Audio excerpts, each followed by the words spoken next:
All right, guys, welcome back to the Real South Africa. We really appreciate you guys who have been checking us out, spreading the news about what's going on here in South Africa from a tourist perspective, and all of those who have subscribed. We have a pretty good number following us right now, but obviously we would like to have more.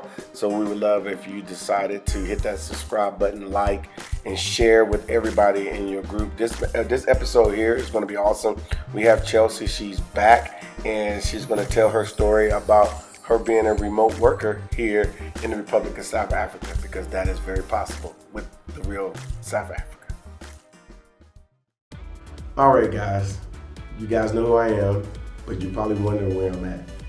I'm in Johannesburg, South Africa, at a location called Daytona. Awesome location, but as you guys know that, the Real South Africa is a travel and luxury brand based in South Africa. So we do a lot of things, and we bring you guys some of the best travel opportunities in the luxury space possible. Now, we have an interview with Chelsea. She's been here for a little while, and she came here before with us, and now she came back as a remote worker. And that's another opportunity for you guys to travel, especially those that are in the remote working space. So we just decided to bring her here so you guys can hear her interview, hear what she has to say about her story and about how it all worked out for her. And it could be something that you're interested in too. So make sure that you stay tuned to this video. Thank you. Almond milk? Almond, yeah. Yes, thank you very much. Thank you so very much. All right.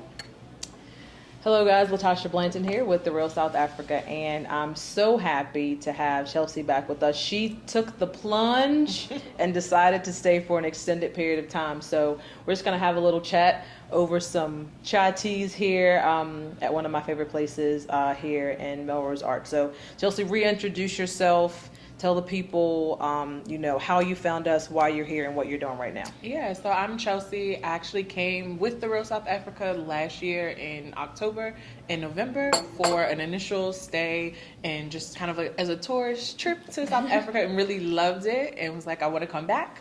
And I've been working remotely since the pandemic began. So I was like, I'll come back here and kind of work from here, since we're all, I'm still working from home. So, yeah. So explain to me, a lot of people are, asking as far as how remote working works. But I think for you as a young person, that's really been what you've mostly done. Yeah. So how do you create that space? How do you find that space? And not everything, but just give you a little bit of a general term of how it worked for you. Yeah, so I guess a little bit of background, I've had either a remote, a hybrid role, or a fully remote part-time role since 2018. So I've actually kind of had this experience where it's you're working from home, you're working in the office for a long time. So I feel like it was easier for me to adapt once everything kind of went online for that extended period. So that made it easier. And then I also have worked within the technology industry. So I've worked with Black women tech founders and then also a tech college in Philadelphia. So I feel like the industry just is more open and receptive to remote work versus some other industries that want people in person. I got you. So when you started this new process, I know when you left in November, you were very clear. You're like, hey, this is my plan. I'm thinking that I may come back and do a remote job again and stay for a longer period of time. But I remember the email, and it was I'm coming. These are my dates. Find me something. I'm there. And I was like, Mark, she's coming back. He said, how long? And she said, I was 3 months. He was like, young people, you gotta love them, because that was a bold move, and you didn't waste any time. Yeah, you didn't waste any time. No, I was very set on coming back. I think I also am in a unique position because I'm kind of living a more nomadic lifestyle right now, where I don't have the overhead of rent. So it makes it easier, where it's okay, I'm just kind of testing out what new city I want to live in. So before, I lived in Philadelphia for a number of years, and that was my home base, and I'm kind of shifting away from that and looking at other cities to consider. And I was Joburg is one to consider. Let me at least come for an extended period and then see if I like it, because I think coming for a vacation is different from coming and staying for an extended stay. 100% different. And your first time here, we did Joburg and did we? Cape Town. See, you got to remind me because Yep, I Cape forget Town. stuff. And Yeah, Cape yeah. Town. And then this time you spent a little bit of time in, did you go to Durban? I went to Durban twice. Durban. Yeah. You went to Durban twice? Yeah. Why do I Yeah. not remember that? It's okay. Forgive me. I don't Yeah. remember everything. So comparatively, you know, first experience 1 month, now living here a long period of time. Like, how was your overall experience and your thoughts on South Africa as a young person? Like, what do you think about it? I think to me, it feels like such an easy transition. Like, it just kind of feels like going to another city, and like the infrastructure is here. A lot of times I've been on Zoom and Teams calls, and my Wi-Fi has been better than people who I'm talking to in the US. So, and then it's just, it's been seamless. The time zone difference hasn't been that bad. Because it's only a 6 hour, like you're 6 hours ahead right now. So that has made it, you know, kind of actually a better schedule, because I like have my mornings to myself, and then I start work in the afternoon, and then I work some like nights, which is, you know, kind of annoying, but it's not that bad. So you kind of work what we in America would call, I can't say that they don't have these shifts here in South Africa, like a second shift basically, which a lot of people love second shift because they can get up in the morning, they can do their stuff, and then sit down and get stuff, and then still sometimes have a little bit of time left at night to still get enough sleep and still wake up in the morning. So second shift is probably like perfect for people that do have a remote job and want to come to South Africa. So do you recommend South Africa as a place for people that are looking at, you know, remote possibilities? Like, how would you place that and rank it as far as like? Well, it's the first country that I've tried this in, so I feel like I don't have too much to compare on, but I thought it was like a very easy transition, especially with even technology. Like, I know there are, you know, like you can buy Apple products here if you have like a Mac computer. Like, it's just, I feel like easy and simple. I think it was just an easy transition.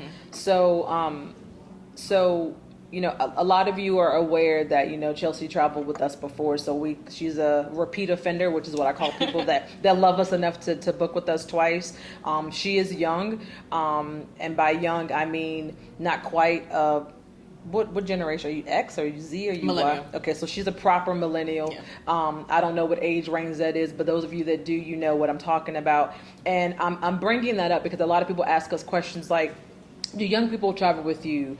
Can you afford to travel as a young person? Like, what are the options? And she's a great example of the fact that she is young, she is a millennial, she thinks outside the box like most millennials do, and she made it a point to say, this is how I want my life to be, and she chose South Africa to start that process, and to use our services. So, you know, people that are in your position, like, do you recommend South Africa as a I won't say a soft landing spot, but as a good entryway to say, this is the type of nomadic life I want to live? I think so, because literally there's nothing that I missed here. And even I was really excited because the one thing that I was like packing extra, like I need to have all my stuff, was like makeup, and I'm a Fenty Beauty person, and Fenty Beauty launched while I was here. So I was like, literally, I don't think there's anything that I couldn't get here like that I have at home. Fenty did launch while you were there. While I was here. Yeah, they just did that. There's like certain little things where I was like, oh, I might miss this, I might miss that, and then I feel like this trip there was nothing really other than like family and friends, but like there was nothing. And I don't think really, you see, that was like an aside. Yeah. Other than like, you know, I gotta say I miss family and friends. People. So let's talk about family and friends. Let's talk about, you know, the people that you've met here. Yeah. What have you done while you're here? Because you obviously are not here working. I know you've got a social life as a young person. So tell me, without being intrusive, like what have you done these last few months? Well, it has been work because it's been it was somewhat of an adjustment to time zone, and then I was starting like a number of new projects while I was here, so it did take up a lot of my week. Okay. And then, you know, you still kind of need, or at least for me, I need a day to like decompress on the weekend. So I didn't do as much as I initially wanted to, but looking back, I did do a lot, in just like connecting and meeting different people. Actually, last weekend I made friends with a group of people. They're like kind of already a group, a very close group. But they invited me to one of them invited me to a burial tombstone reveal. Yes, in they do Soweto. those. Yes, so they it do was those. their grandparents, their tombstone reveal. So I went to that last weekend in Soweto. They were like, "Oh, you like have gotten the proper Yeah, proper yeah. You're experience like here." Yeah, at this point. They're like, and you've now been christened. You are a proper South African. yeah.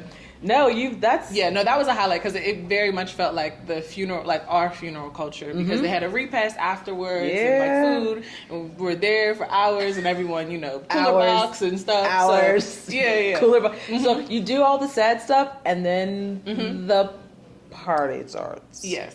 And when the party starts, there really is no end time.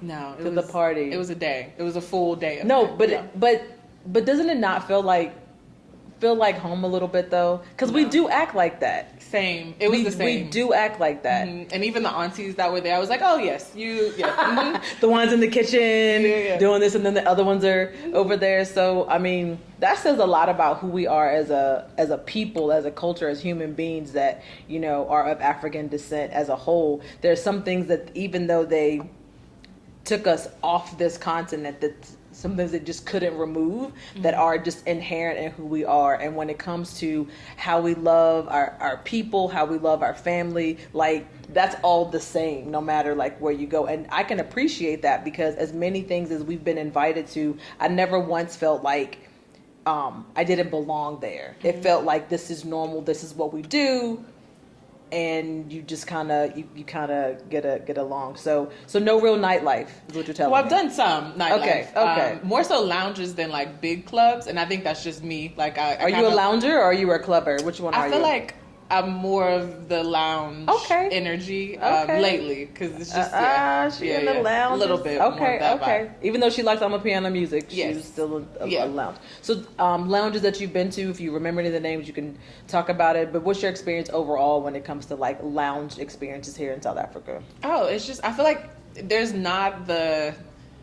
I was explaining to someone, I was like, the difference here is that I'm able to relax because there's certain places that if I would go in the US, I would be like, okay, where are all the exits? Wow. And he was like, why do you know where? I was like, oh, I know where all the exits are in this place. And they're like, why do you know that? And I was like, oh, you all don't do that? Like, every time you go out, you're like, I need to know where all the exits are. And they're like, no, are you crazy? What's wrong with you? I'm like, no, like, that's kind of like a necessary thing in the US where it's like, you need to be aware, like, hyper aware of your surroundings. So I think there were just little things like that, and that's probably why I was like, okay, it might take me a little while to get like comfortable in the club thing because I still have that like Americanness around like, okay, where are we at? And it's funny you use the word Americanness, but the truth of the matter is it's a trauma. Yeah, it's an actual trauma. And being in South Africa allows you to, in a lot of ways, start the process of healing from that trauma. However, it's like PTSD. It's always a work in progress, and little things make you say, okay, this is a club. Okay, what do I need to? It's like it immediately happens, and you don't do it on purpose, but you have a past trauma, you've seen trauma, and your first thought is, how do I make sure that I'm okay? Yeah. And to let that go, it takes a very long time. Yeah. A very long time. There was something else I wanted to ask you about when it comes to just being here and how you feel mentally and emotionally, since we're talking about trauma, compared to what you have to prepare. And I use the word prepare because I do think it is a preparation of your mental state to go back to the U.S. So talk to me about the comparisons of how you are mentally here and what you're preparing for now.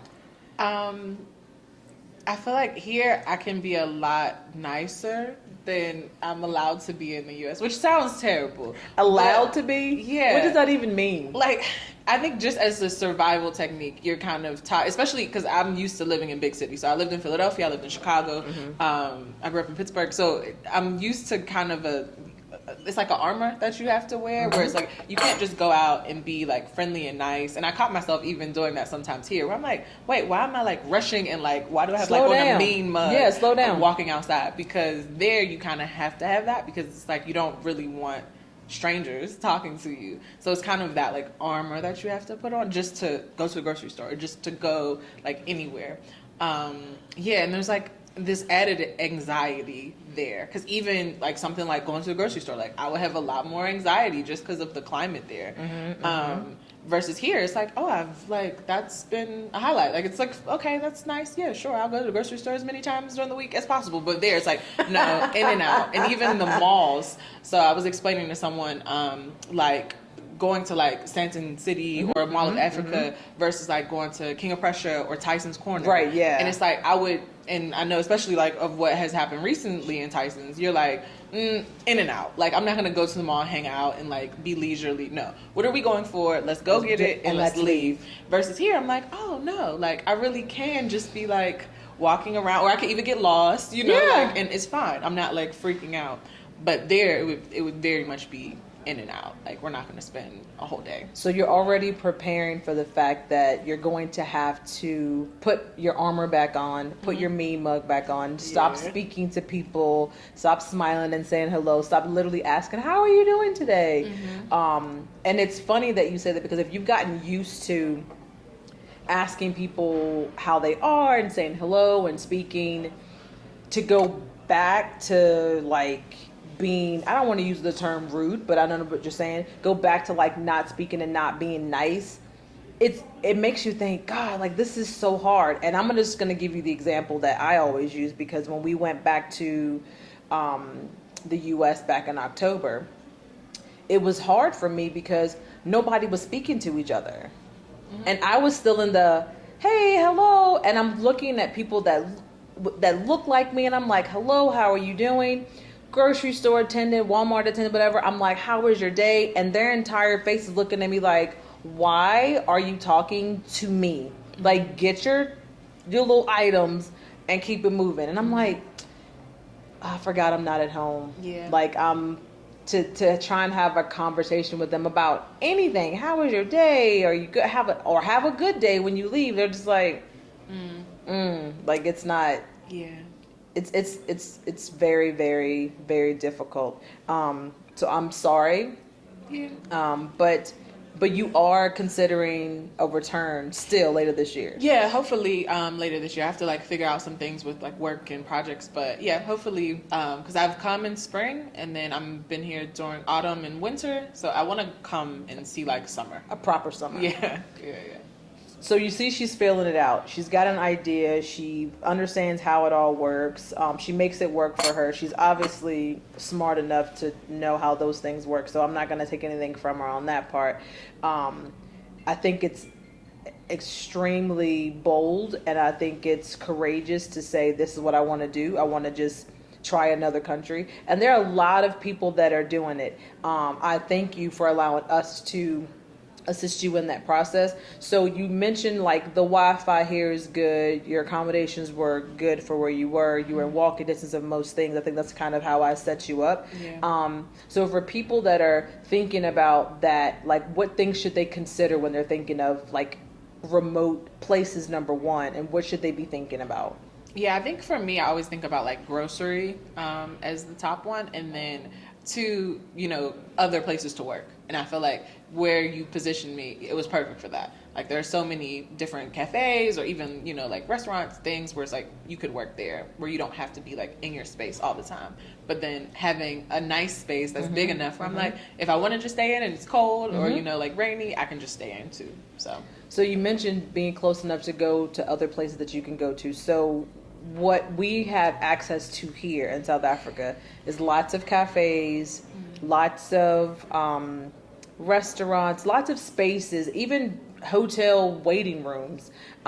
Is it what lobbies? Lobbies. That's the word I'm looking for. Lobbies have free Wi-Fi. They have USB ports, chargers, all that kind of stuff for phones and stuff. So you literally can go in, order something, order nothing, and sit there and work, and nobody bothers you. What's that like? Nobody bothering you? It's just, it's nice. It's really nice. If anything, they're like, can we help you with something? Or like, do you need anything else? And I'm like, no, I'm okay. You can set up your whole situation and nobody's like, what are you doing? No, and then especially the places that I've been, there are other people there doing that. So it feels, I think the energy has been good for me. To have other people around working. Good. And this is one question I don't think I ever really asked you before in the first interview, or even the first time we met. How did you find us as a company? Like, how did you come across us? What do you think about what we're doing for South Africa? And lastly, what are we missing that we could probably add value to? YouTube. Yeah, it was definitely like a YouTube, probably like recommendation, or I think maybe it was like an interview you did on someone else's channel that I was following. Okay. But it was definitely through YouTube, and I love what you're doing to highlight South Africa. I have a number of like relatives who are like, I'm so jealous of your life. I'm so jealous of your life, and they're like, oh, I want to come, and I keep telling them like, you need to come during summer. Like, don't come, it's cold. Well, not cold. It's not really cold. It's really not cold. But I'm like, come when it's warm. So they're already like, oh yeah, we need to go because they've seen, and I've seen videos. So they're like, oh, okay. It takes a while to get them to that point, though. Yeah. Because initially they're like, what are you doing? Yeah. What are you doing? And how do you explain what you're doing when they say, why do you want to go to Africa? How do you explain that? I feel like most people who know me are not surprised. They're like, okay, like that makes sense for you. Because I've done a lot of work with like Black businesses and Black entrepreneurs in the US. So they know it's like, okay, like that's just like the next extension. And even like I did some work with Black entrepreneurs in the UK. So like, oh, okay, like that's not that far off for you to like want to go to somewhere where there are a large concentration of Black entrepreneurs. So yeah, they're fine. They're fine. So now let's talk about your experience in Durban this last time. So tell me what you liked, what you didn't like, and then just give me like an overall comparative analysis, and I'll probably forget half these questions of all three states, because you've been to all three states. Yes. Yeah. So I do have to say, because I've had a number of people, and also a friend who's from Cape Town, who is very upset that like I didn't have the local experience in Cape Town. Okay. So I feel like I won't be as harsh in kind of like my comparison, or like I do have a favoritism for Durban because I love the beach and I like warm beach, and Cape Town is cold water versus Durban is the Indian Ocean, so it was just warmer and yeah, I think the weather is big for me. Okay. But no, the trip in Durban was great. I realized too, and I noticed the difference between the different tour guides I had. So the person who is giving you the tour in South Africa is crucial. Like, you cannot just come with any person and them to give you a tour, because I had both a white tour guide and a Black tour guide. Yes. And I'm really interested in history of 100%. South Africa and apartheid and like that. So they were two completely different perspectives on what happened. And I was just like, because I had done enough research where I went to the Apartheid Museum 100%. while I was here this time because it reopened, and like going to Robben Island. So I'm like, okay, I know a different story than what you're telling me. And then for the white tour guide versus having a Black tour guide who is Zulu, who's from the area, who's more of an elder, so had been and saw, the full, transition of the country. So that I think made a huge difference. But no, I really liked Durban in the peacefulness. It was, it's still a city, but it's like more of a smaller city in comparison to Joburg. The people I feel like were very friendly. I mean, Joburg's friendly too, but it's like more of this hustle bustle, and you see more of the city feel.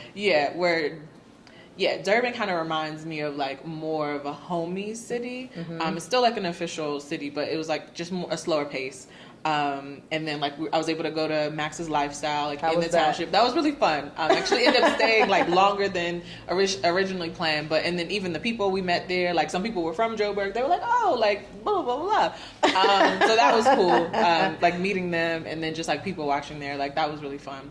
Did you say people watching? Yeah, because I like people watching. That was fun. So, I mean, tell me about Max's. I mean, I think you guys may have seen a video where Mark spent some time there, met the people there.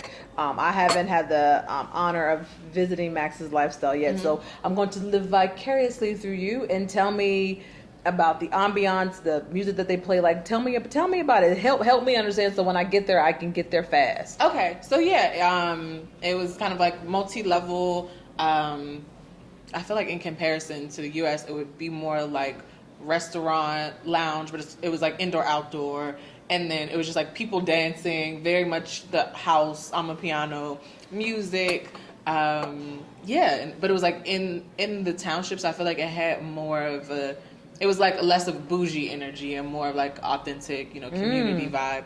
But you still had very much like upscale Did you eat? amenities. I didn't eat there, which What? unfortunately, it was I know. I'll go back. Okay, I'm like, you didn't. Okay, Yeah, I'll definitely go back. It was just we're moving around. I was. but you people watched, and that was okay for now. Yeah, okay. and we'd like drank and stuff, so that was cool. She's like, I was drinking, so that's why I was not really food. concerned about food. I was like, wasn't I'll as get that worried later. about it. How are the drinks though? Oh, good. Yeah, I haven't met a drink I don't like here. Yeah, everything has been good that way. But yeah, no, it was a good experience, and I feel like just like talking to people and the energy. I think there's like a certain energy where it just feels like young and not even like young, but just like energetic, just very like energetic youthfulness across all age groups, where you're like seeing everyone has that like excitement for life. I love it.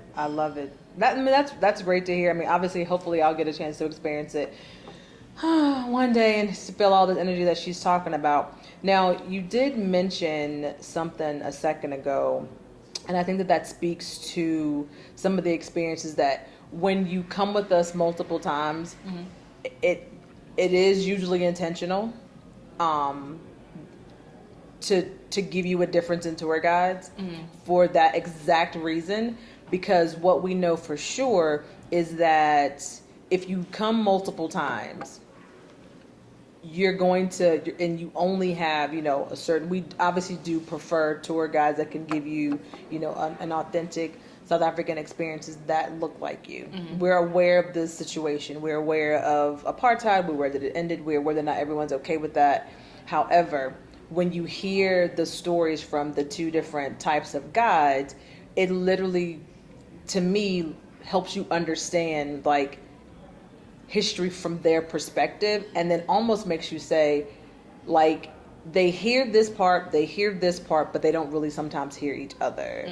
But they really do feel that way. So when you talk about the differences in the point of views and histories, like what did you find between the two tour guides that made you say, this is interesting? Like, because just explain to me what I'm trying to ask, because I think you know what I'm asking. I just can't get the question out. The white tour guide, a lot of their experience under apartheid was kind of like, oh, we didn't even know this was going on. We just thought, oh, they live in their place, we live in our place, which is like kind of sounds like the U.S. in a lot of ways, because a lot of like white people who I talk to, or even like white friends I have, they'll say, oh, like we just, we didn't realize, we were living in a segregated world.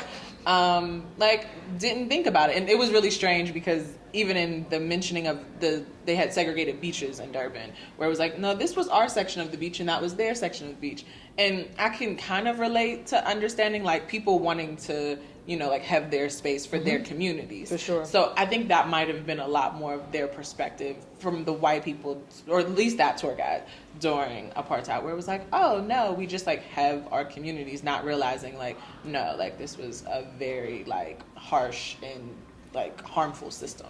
Got it. So just wanted to point that out. Not something that we're obviously going to dwell on. We don't get into politics. We don't get into any of that. The whole point of what we do here is to make sure that people that travel with us have a good experience. They get to actually understand what it's like to live as a local. And I think that you have this time, since it's the longest time, do you feel like you've lived as a local here at this time? Yeah, I do think I got more of a local experience in different parts. I mean, there's definitely way more to just see still. But yeah, I feel very, I got a view of what it would look like. And when you come back next time, are you thinking you want to spend maybe like the 3 months in Durban? Are you thinking you want to do, like, what are you thinking you want to do? I have to see, because like time of year, because I feel like I'm someone, I don't really like any cold or any chilly, so I'm like, she'll be in Durban. Yeah, I'm like, I like warm. Yeah, so but if it's peak summer in Joburg, it's like, okay, then it wouldn't matter. Yeah. So we'll see. But you also like water, so I mean, the good thing is that you have the flexibility. You have made friends and contacts. Obviously, you have access to us, and we're definitely going to make sure that you have all the things that you need while you're here. Is there anything that you would recommend for older people, younger people, when it comes to trying to navigate South Africa on their own without any assistance?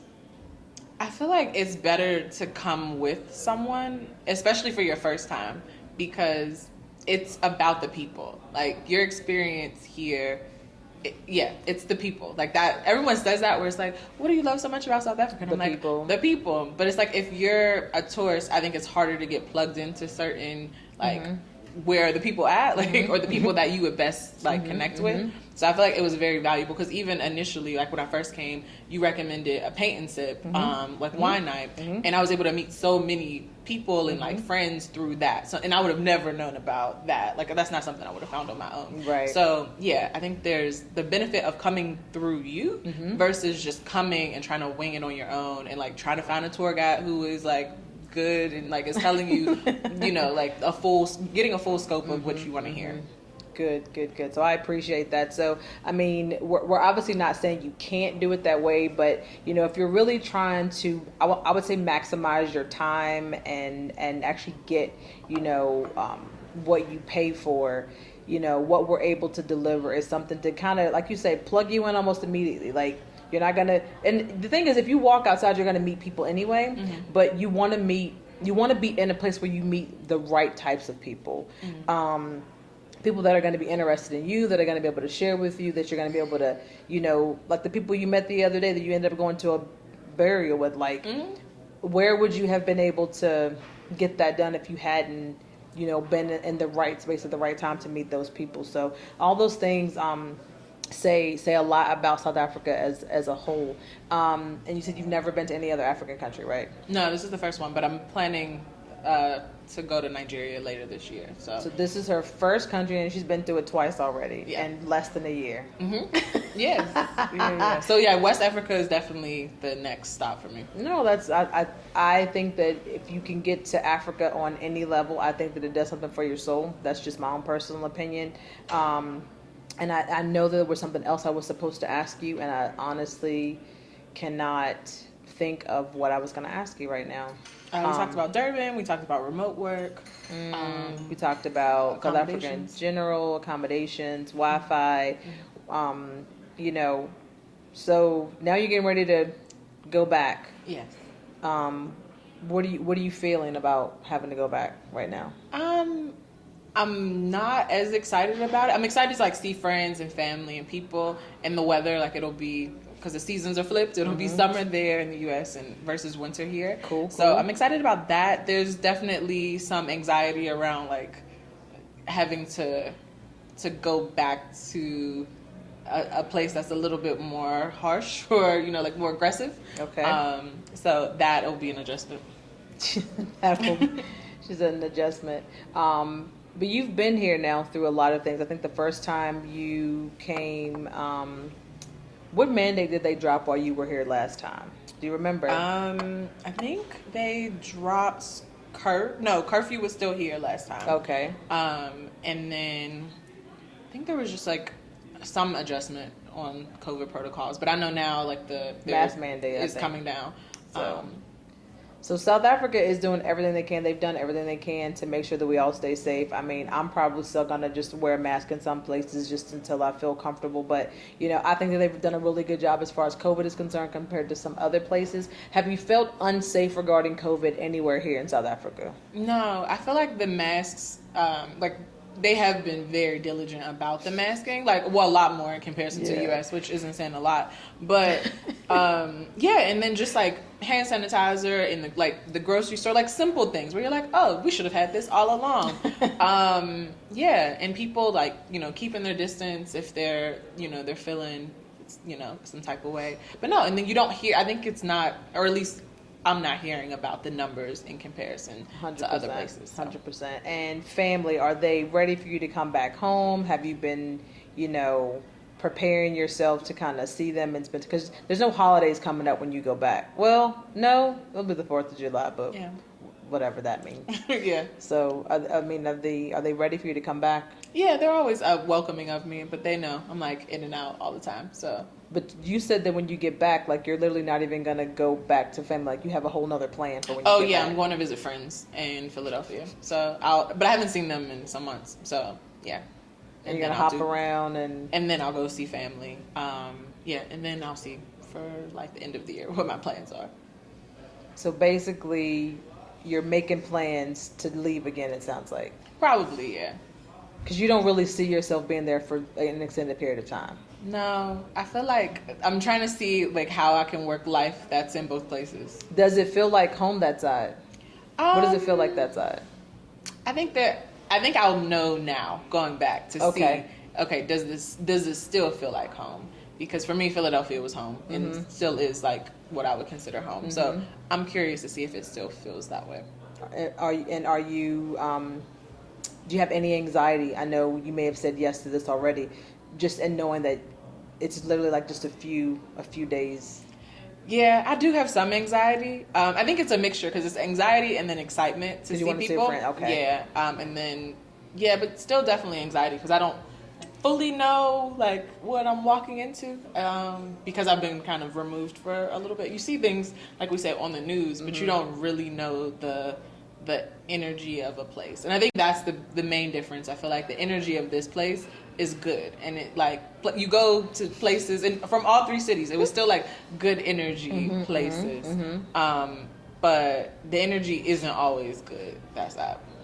Is it good anywhere? If you can just tell me where there's a place where it's good, that would be nice. Probably for me. in the house, like somewhere like very specific. Oh, somewhere in the house. Yeah, like, okay. She's like, it's in this corner of your bedroom. It's on the left side. If you Yeah. go to the very back, there's a corner. It's a 2x2 square. That's where the energy is good. Yeah, and there's certain events where you're like, or at least for me, like I really enjoy kind of like some of the summer festivities. But even with that, there's still kind of this like alertness. Are you worried about like outside events that are going to be happening the rest of the summer when you go home? A little bit. I don't think I'm worried. I think I'm preparing myself to have that like cautiousness. Okay. So it doesn't feel as, because I know I'm going in this with like, okay, as I mentioned, knowing exits and kind of being prepared and kind of being a little bit more alert. I think that's the thing. It's just like the U.S. requires a lot more alertness than here. I mean, it's still a city. You still like need to be aware of your surroundings, but I think it's on a different level. I just remember what I wanted to ask you. So you are single, traveling alone, extended period of time. Yes. Do you feel like, how would you explain that process? Obviously you used our services, but anyone that wants to travel by themselves and stay for a long period of time, like what's your advice for how they should prepare for that? Because a lot of people are worried about traveling by themselves, and a lot of people ask us, are they going to be safe? I've heard that question a million trillion times. Obviously we've talked about safety in the U.S. compared to safety here. So as a single woman traveling for an extended period of time to another country, talk to me about that as a single person and the safety that you felt or have not felt being here. Yeah, I definitely felt safe. I feel like the accommodations where you put me in, all of them they were very safe. Especially the place that you placed me in, Durban. I was like, I think like it was so many like key card swipes to get in there. I was like, no one's gonna be able to find me. Like I'm like very well secured. And even the second place, like they kind of like block doors and there's like security. Like I felt very secure, and especially here in Joburg, like the place where I'm at has been it's been good security wise. Do you walk around by yourself? Like how do you feel when you're alone, like walking, shopping? Like what's that experience? Like, do you feel like you need to look over your shoulder? No. I kind of just like try to do a lot of things if I'm alone during the day, like I would in any other city where it's like, okay, I'm not walking around at night by myself, like I'm out with someone or I'm meeting someone. And then even trying to tell like certain people, even in the US, if I'm going somewhere new where I'm like, I don't really know where I'm going, I'll like send them my location and be like, 100%. Hey, I'm going here, just FYI, like this is where I'll be. And they're like, okay, thanks. And then I have some people here too where they're like, where are you going? Like, I don't know about that. And then the other thing too is Ubers are a lot more affordable this side because of the exchange rate. So I think that has made it easier too, because there's like Uber Black, which I feel like a lot more, I don't know, it's like a nicer car. So in my mind, it's kind of like extra safety. I don't know if it really is because there's a lot of issues with, rideshare. Yeah. But I think just like kind of thinking about precautions, in different ways. But you've been fine with that? Yeah, no, I've been fine everywhere. And I know you mentioned the one thing that I actually like, which is grocery shopping. I do take my time when I do it. it is fun for me. I do like to go to several different stores. I do go down each aisle, and I usually have a list, but sometimes I'm like, oh, this looks nice. Maybe I'll try that. So I don't envy you having to go back that time. Hopefully you won't have to go to the grocery store and figure out how you're gonna eat. Have you been eating, better? Have you been eating healthier? Have you been cooking? Like, what's that whole food experience on your own been like? Not just eating out. Yeah, I feel like I haven't cooked as much as I would in the US because it's so easy to just be like, oh, like I can just go get food because it's more affordable. Yeah. And then, the food is definitely, I'm pretty sure, less processed. I know some people are like, oh no, we have issues with meat and stuff here, but I'm like, I don't think it's to the levels that it is like with factory farming and like different things there. I feel like my body feels like, even if I'm going out and I'm eating something that's maybe like has a lot of butter or cream, it still feels more like whole foods versus, all of the additives and different things like that. So that'll be another adjustment I didn't think about. Thanks for the reminder. That's always my first thought when I go back that side, because I always ask myself, like, what am I going to eat and what am I going to be able to afford to eat? Looking at a lot of the shortages that they have in the US now, random shortages that I never thought would happen in quote unquote a first world country. Have you seen anywhere here in South Africa where they have had a shortage of anything? No, and I tried to explain to people here, I was like, oh yeah, there's like a baby formula shortage and a tampon shortage and something else shortage. And they're like, what? Why? And then I go into like clicks here and it's just like everything's there. Everything's there. I go into the grocery store, they have all the meats. They have all the, everything's there. I mean, there's, certain things that they have less of, but it's not like a shortage of it where it's like there's a sign that says, sorry, we do not have blah, blah, blah, blah, blah. Yeah. And then I realized certain grocery stores, I think Woolworths, they get groceries like every day or every other day or something. And I was like, oh yeah, no. They're getting shipments at some grocery stores once a week. Things aren't as fresh in general because they're not getting them as often. And that's the funny thing, you mentioned Woolworths as well. So I always tell people, look, when you go into Woolworths, I always take your time because you better check the date on it. Because if you watch them with the way they stock the shelves, if something has a date on it and it looks like it's not going to leave that shelf, they'll push to the front and try to get you to take it by that day. It'll say sell by, use by. If you go in the next day, you're never going to see anything in that store that has yesterday's date on it. They will have gone in and cleared it out immediately. Now, I don't know if they take it somewhere. I think they donate a lot of their food, but they're not gonna be like, oh, we're just gonna let it sit here. It's just not gonna happen. And I can appreciate that. Yeah. That they're giving me food with less preservatives that aren't going to last as long. I mean, I like the fact that they have UHT processed milk. So the milk you get smaller, things of milk, but you also, once you open it, you use it within 5 days. So how long does a gallon of milk last in the States? I don't know. I've been like non-dairy for milk with them for a while, so I couldn't say. But but even the bread, I feel like that's another thing where I'm like, bread in the U.S. lasts a lot. It lasts for a while, which is bad because that means there's preservatives and like all of those things. Shoot, bread here, I'm gonna say I think bread may last 3, maybe 4 days at max.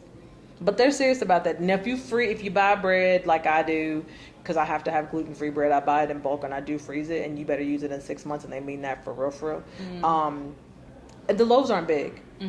You remember like at home you can get like a giant, Sunbeam makes like this giant loaf of bread. Have you seen that? I've never seen a loaf of bread that, and I used to think it was cute when I was single in the States, and you could get like this little teeny small loaf, but the loaves here are smaller than that. Yeah, it's definitely a more appropriate size when you think about it. You're like, you don't actually need, unless you have this big family. And even then, like, do you really need 36 slices of bread for 4 people? I mean, probably not. But we're not eating that many sandwiches. Yeah, you're just not. Have you been to the movies since you've been here? Like, have you done any of that? Since you've been here? No, I didn't do the movies. I was supposed to go, but kind of rescheduled. What else have I done? I went to the Lesedi Cultural Center. Yeah, that was great because it reopened while I was here as well. You see my face? Yeah. You have to tell me about that. That's one of my favorite places, guys, and I'm so glad that I'm able to put that back on the itinerary now because you have to experience the dancing. Did you eat? Yes. You have to experience the food. Yeah. It is definitely, it's more to me, it's a condense of all the cultures. It's very historical, and I love it. So please tell me about that. Please tell me about It that. was great. And then our tour guide was Zulu, so he definitely favored Zulu culture, but he was good. And you did get a taste, a little bit of the language. I think for me, I'm a little bit slower to pick up new languages, so I've been trying. What you got? What you got? What do I have? Unjani? Okay. Okay, I think that's the only thing I can remember right now. I feel like there's so many different yeah. I feel like I have a mix of I'm like, different what do you things. say after you? They say, what'd you say? You said unjani, right? Yes. What do you say after that? Do you say ia pila or Yes. something like that? Is that what you say afterwards? Yeah. I should know this by now. I really do. Please apologize. That's the best I can do. Yeah. So I feel like I'm trying to learn, but I think it was good to be in Durban to learn Zulu because I knew people were just going to speak to me in one language versus in Joburg they'll come with you with Swana, Pedi. a little bit of everything. So I think I was like, oh, if I needed to learn Zulu, I'd come and stay here for a little bit. It's so funny that you mentioned that. So like when we're in Durban, they literally, because Zulus are very Proud. like very Zulu, and it comes from here down here, and they'll literally just speak to you in Zulu, and you'll say something back, and they'll give you a look like, why you ain't answer me back? Yeah. And then they kind of look at you like, why you don't know your own language? And then you have to explain to them like, I'm not Zulu, because they think everybody's Zulu, and I'm like, I'll take it, but you got to teach me how to say this stuff because I don't know what I'm doing. So Zulus are probably my favorite people when it comes to their pride and how they're like very matter of fact, and Zulu women are probably the best. Like, you know, a Zulu woman when you may be like, don't play with that one, she's not for games at all. Like at all. So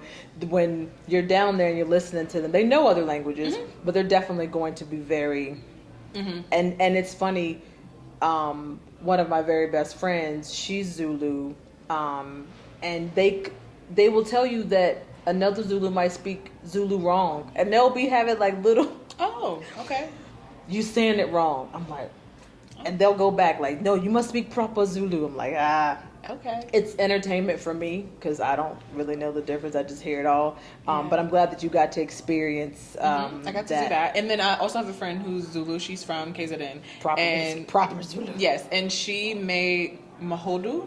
Ah, Tripe is so she made like a did proper, you eat it? Yes, I had that with Sam and dumpling and look spinach at you. and so she made like a whole dinner, so I got to experience that. So I feel like I've had like more of the I love it, the more laid back experiences than a lot, because people do bring side. you into their homes and they do want to share with you, and I totally went left field, but to go back to your Lasidi experience, I'm sorry, that was my fault, guys.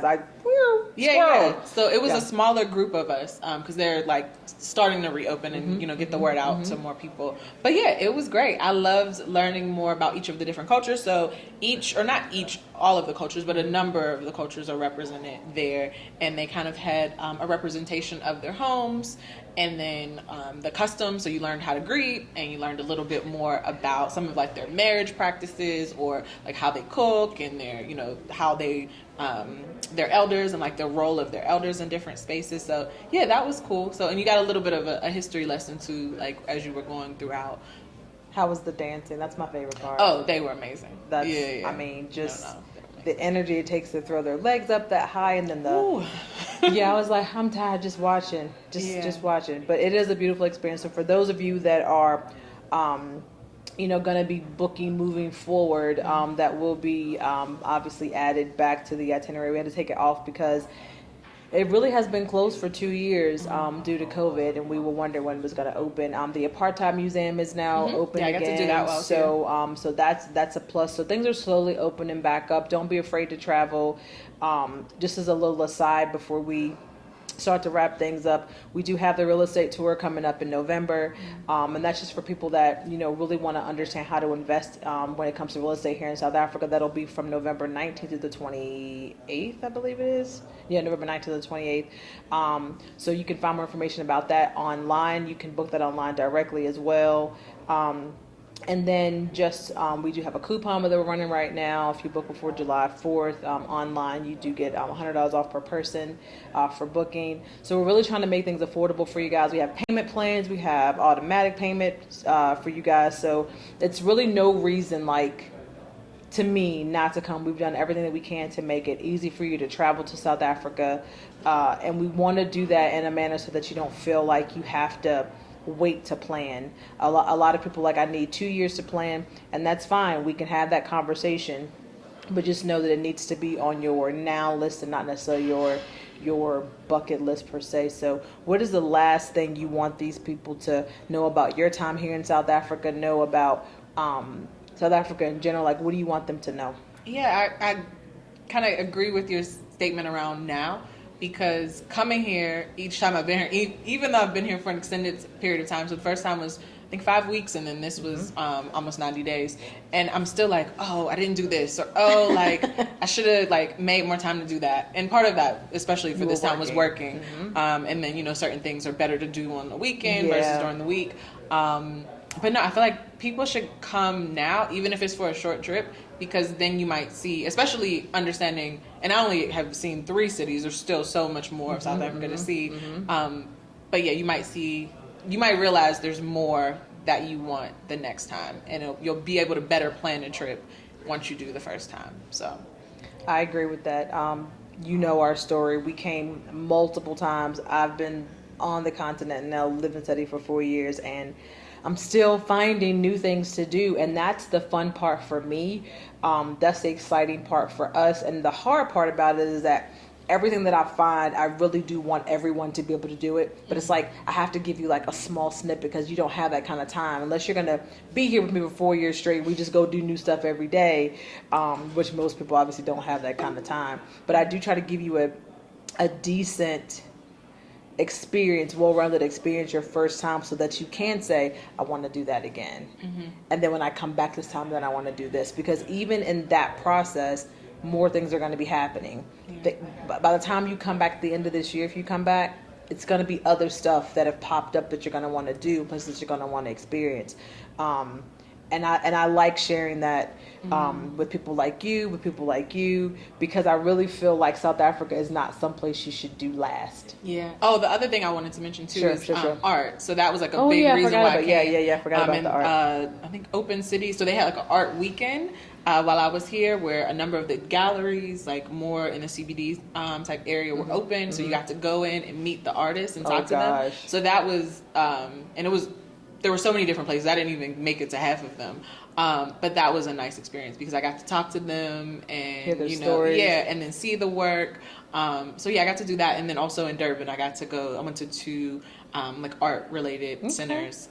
So that was nice too. Cause that's kind of a big thing for me, is like art and staying connected to that. Well, we're going to look at some of the art on these walls out here. They do sell this art out here, so we're going to take a look at. That's another reason why I like the place here. They have a lot of nice art. So I am going to cut this short. I hope that you guys were able to follow. Forgive me for any gaffes that I made, but definitely go to our website. Like, share, subscribe, tell all your friends. It is an underground movement. It's not they're going to televise and share with you that South Africa is where you should consider being. I do believe that they keep it hidden for a reason.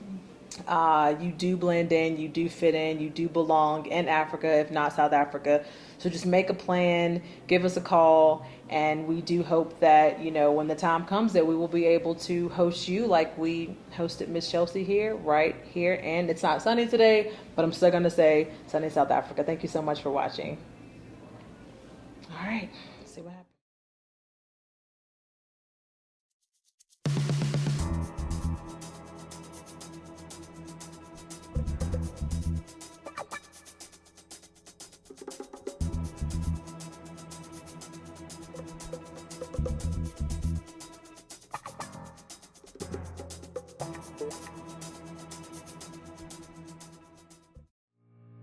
With the Real South Africa. Actually, I'm the owner of the Real South Africa, and I'm inviting you guys to South Africa.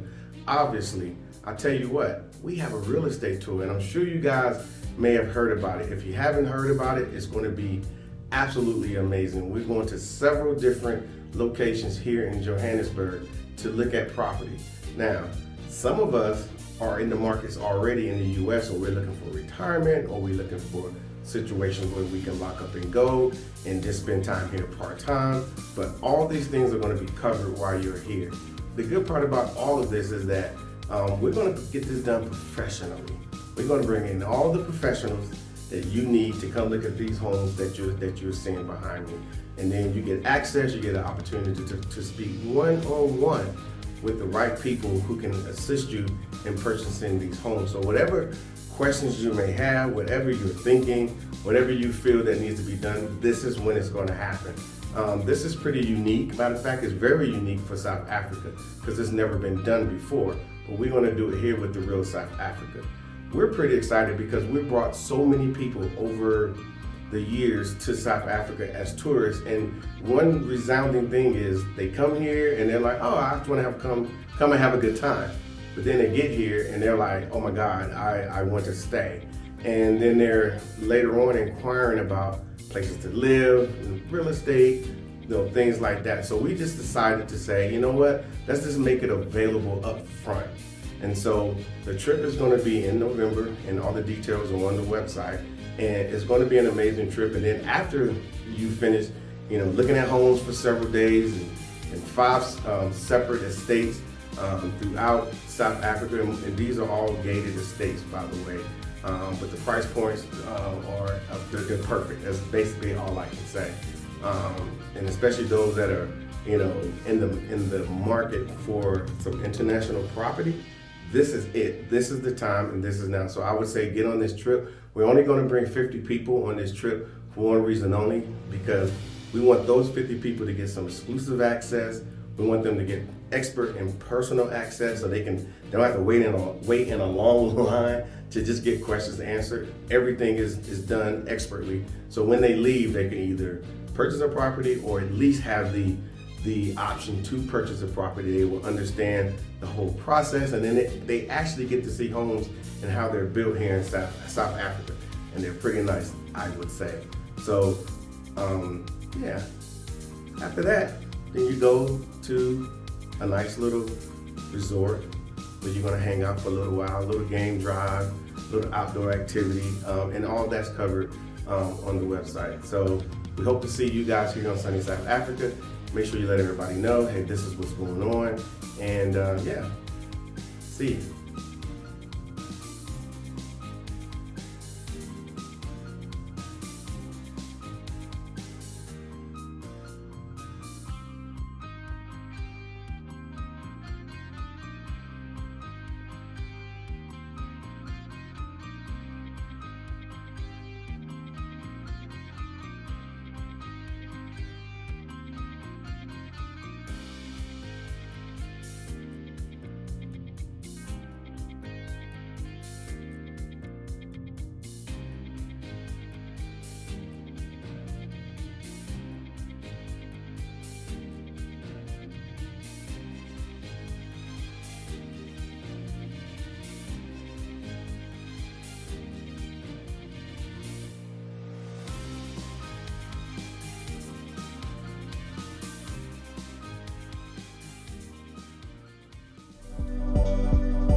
Thank you so much for spending time with us today. If you like what you saw, please subscribe, and don't forget to hit the notifications button so you don't miss out on all things The Real South Africa. Thanks again.